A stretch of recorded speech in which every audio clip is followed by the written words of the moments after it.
Hello and welcome to my channel. I'm Jason White and this is Jason's Weird Reads, and this channel is where I like to talk about books, mostly horror books, fantasy books, and science fiction books. If that's your bag and you're new here, please hit the subscribe button and we'll discuss some books.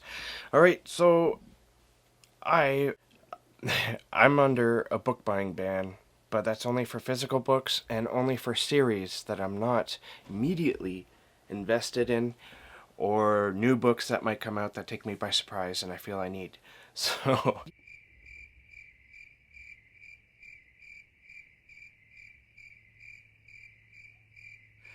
as you can tell, that does not include ebooks or audiobooks. So I ended up buying some audiobooks and some ebooks.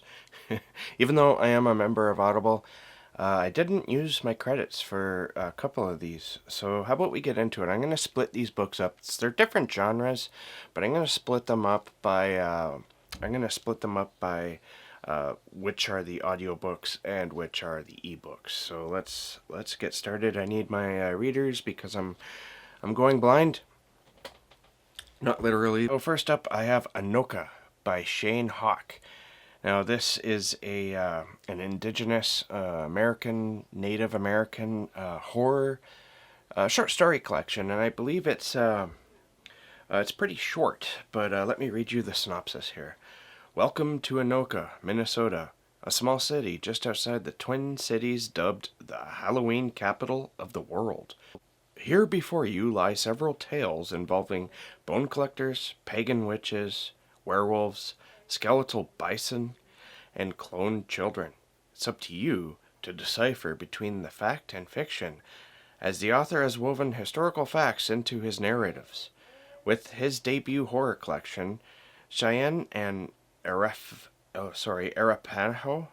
author, yeah, I'm terrible with that and I truly apologize. Arapaho author Shane Hawk explores themes of family, grief, loneliness, and identity through the lens of indigenous life. And I've been wanting to read more indigenous fiction, including horror fiction, definitely horror fiction, and fantasy as well. And so this just hits the spot. I bought this on Audible. It was like $13. And so I instead of using a credit, I just paid for it. Next up is another one I just decided to buy. It was also somewhere around $13. Now this is CAD. It might be different wherever you are. And this is The Dunfield Terror by William Meikle. Now, this is a Lovecraftian tale, and I've been wanting to read it for a long time because I love William Meikle's work. He's a fantastic writer. He writes very entertaining horror stories, but he doesn't just stick to like Lovecraftian tales. He also does like Sherlock Holmes and Carnac-y type stuff. And so it's fun to read him, but this is definitely one of his Lovecraftian tales, as the Dunfield Terror would suggest. Here is the synopsis. It starts with a strange glowing fog that arrives at the height of a snowstorm. A terror from the past has returned, bringing with it death and destruction that threatens to overrun the town. The old stories tell of a post-war experiment gone wrong, one that opened the way for the fog, or whatever was behind it, to begin its reign of terror.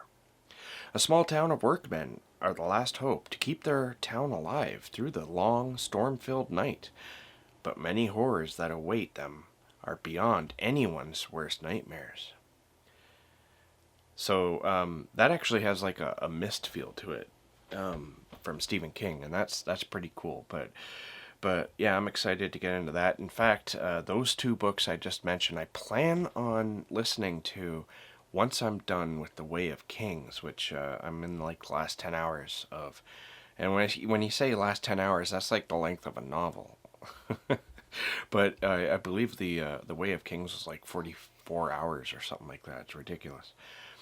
All right, next up, I also got The Fearing, which I'm thinking of also listening to before I continue with the Stormlight Archives, because it's like 3 hours. It would take like an afternoon to listen to. The Fearing, Fire and Rain by John F.D. Taff. This is the first of I believe 4 or 5 volumes. So let me read you the synopsis for this one. Humanity faces a series of catastrophes spawned by a worldwide event that unleashes all of mankind's greatest fears. The American high desert, vacationers returning from a road trip are thrust into a heart-stopping flight from death as they try to avoid a cataclysmic end. In rural Missouri, the lives of a group of high school students are destroyed after their small town is devastated, and they're forced to confront the end of everything they've ever known. And on Eastern Seaboard, there's someone else, an enigmatic man who thrives on despair and embraces all fear. Someone who wants to ensure humanity goes out with the biggest bang possible. So it looks like there's a I don't know exactly what this story is about, other than that it's obviously about post-apocalyptic type thing, or apocalypse at least happening. I believe it's like so many threads of characters who survive, and maybe they by the end of the series they sort of get together. I don't know, but it sounds fascinating. I've been wanting to read it since it first came out, because a lot of other horror writers and whatnot have been praising it on social media. That always gets me curious. Next is The Blade Itself by Joe Abercrombie. I've mentioned recently that I want to reread the first Law books, because I read the first 3 books roughly around 10 years ago. And I went through a huge fantasy phase where it's that's all I read for 2 years or more. I read these right after catching up with Song of Ice and Fire books, with the Dance of Dragons, and I loved these books. They blew me away. They're so violent. They're very gritty, battle. They're very much battle centric, and but there's also some torture elements in these books. They're also more character driven than they are plot driven, and I think that bothers some people. But I've been wanting to do a reread of these books because I want to catch up to where this series is, and there's a second trilogy that's I believe the last book in that second trilogy is coming out this year in 2021, so I want to check that out, and that's why I want to reread all these books. I'm hoping to do that maybe after the Stormlight books. I don't know. I might take a break from Stormlight after maybe the second book and do a bunch of these books. But they're pretty long too, so The Blade Itself is on audiobooks, 22 hours or 24 hours. It's a pretty hefty book. Not quite as big as The Way of Kings or Words of Radiance, but still pretty big. All right, let's go on to the synopsis. Logan Ninefingers, infamous barbarian, has finally run out of luck. Caught in one feud too many, he's on the verge of becoming a dead barbarian, leaving nothing behind him but bad songs, dead friends, and a lot of happy enemies. Nobleman Captain Jazal Dan Luthar, dashing officer, a paragon of selfishness, has nothing more dangerous in mind than fleecing his friends at cards and dreaming of glory in the fencing circle. But war is brewing, and on the battlefields of the frozen north they fight altogether bloodier rules. Inquisitor Glokta, cripple turned torturer, would like nothing better to see Jazal come home in a box. Glokta hates everyone.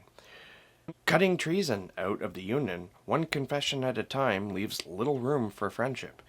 His latest trail of corpses may lead him right to the rotten heart of the government. But if he can stay alive long enough to follow it. Enter the wizard, Beaz, a bald old man with a terrible temper and a pathetic assistant. He could be the first of the Magi. He could be a spectator fraud. A spectacular fraud. But whatever he is, he's about to make the lives of Logan, Jazal, and Glokta a whole lot more difficult.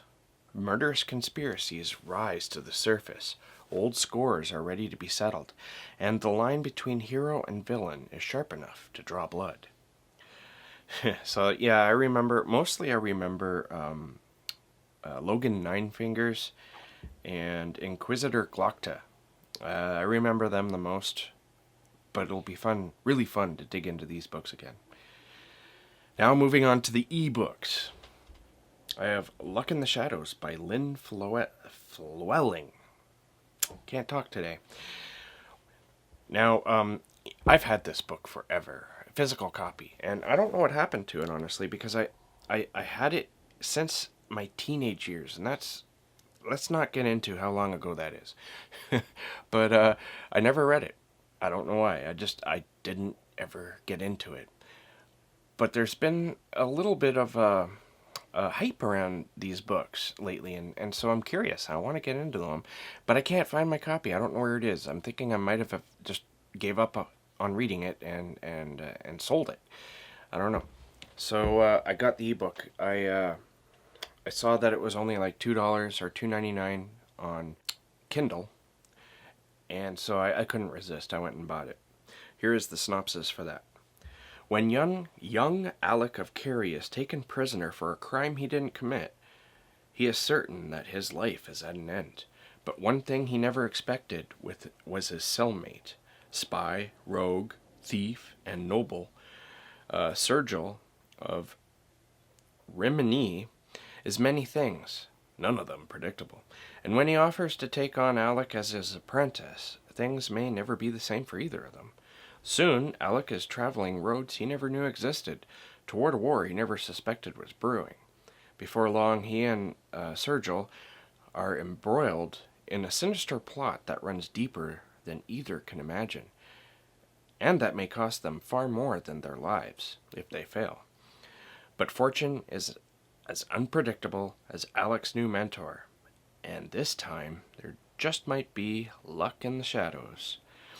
And yeah, I probably butchered the character names, but until I hear how it's pronounced, I'll probably always butcher the names.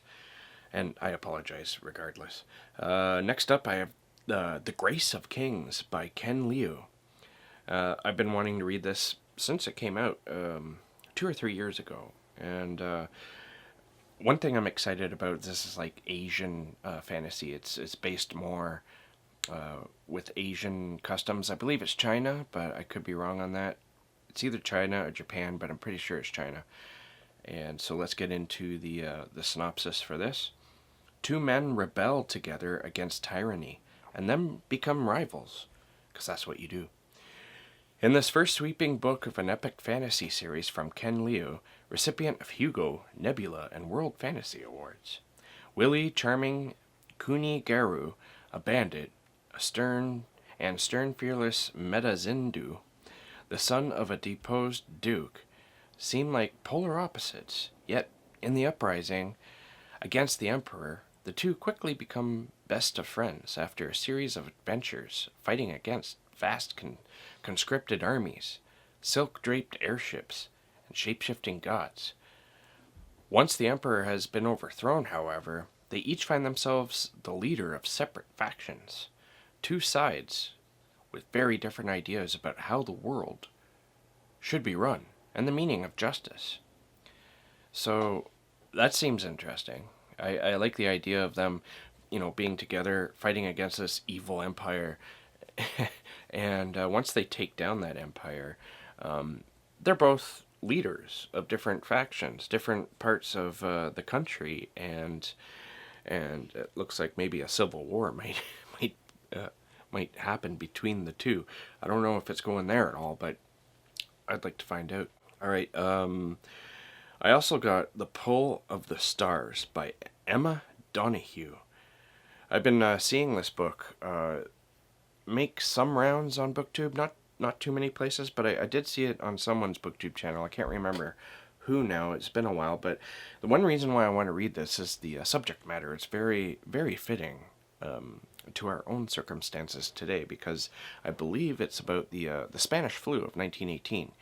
So let's read the synopsis and find out.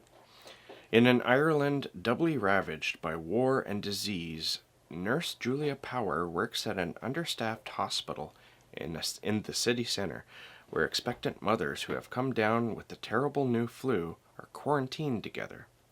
In Julia's regimented world step two outsiders, Dr. Kathleen Lynn, a rumored rebel on the run from the police, and a young volunteer helper, Bertie Sweeney. In the darkness and intensity of this tiny ward, over 3 days, these women change each other's lives in unexpected ways. They lose patients to this baffling pandemic, but they also shepherd new life into a fearful world. With tireless tenderness and humanity, carers and mothers alike somehow do their impossible work.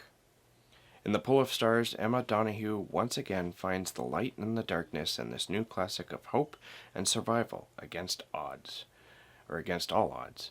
And yeah, it's definitely about the flu of 1918, the Spanish, or otherwise known as the Spanish flu. I don't even know why it's called the Spanish flu, but I do know it was pretty horrible. All right, 2 more to go, and then we're done. The Cult of Ocasta by Mark Allan Gunnells. I'm not too sure what this one's about. It came out a couple of years ago, and I'm thinking it's a Lovecraftian tale, but I'm not sure. How about we read the synopsis and find out? Years have passed since Emilio Gambrell fought the creature that lives in the quarry on the edge of Limestone College campus, but he remains ever vigilant, ready in case he is called to fight again. That time has come. Worshippers of Ocasta, the name given to the ancient creature, are gathering, intent on helping him rise from his watery prison and once again torment humankind. Emilio will come face to face with his worst fears while trying to figure out who in his life can be trusted and who may be an enemy in disguise. A showdown is coming, and Emilio can only pray he is ready to battle not only the creature itself, but the Cult of Ocasta. That sounds sort of like a book 2 of something, so I'm going to have to look into that. And finally here, I have Lilitu by Jonathan Fortin. Now this is from one of my favorite publishers, though I haven't really been reading them since I started my booktube channel. I need to fix that. And that's of course Crystal Lake Publishing. When I was doing my podcast with Michael Schutz, the Darkness Dwells podcast, we were sponsored by Crystal Lake Publishing for a very long time, and I really loved working with them. And they put out fantastic horror fiction and dark fiction. So Lilitu by Jonathan Fortin, from my understanding, is a vampire story, and I love vampires. So let's read the synopsis. England, 1876. 20-year-old Mariana Blackwood has always struggled to adhere to the restrictive standards of Victorian society, denying the courage and desire that burn within her soul. But after a terrifying supernatural encounter, Mariana's instincts compel her to action. Mariana soon discovers a plot to unleash a new world, one of demonic aristocrats, bloody rituals, and nightmarish monsters. Putting her upbringing aside, Mariana vows to fight the dark forces, assuming control of England. But as her world transforms, Mariana finds that she too must transform, and what she becomes will bring out all that she once buried. Lilitu, The Memoirs of a Succubus, is the first chapter in epic dark fantasy saga, proudly represented by Crystal Lake Publishing, Tales from the Darkest Depths. So that is my current, recent 2021, my first haul of the year. I wouldn't expect too many. I mean, the ones I do get, or the hauls I do, will be mostly ebooks and audiobooks, but you will see some physical books as well. So thank you for watching, and especially if you made it this far. And keep being safe, keep being creative. And I'll catch you guys in the next bookish video.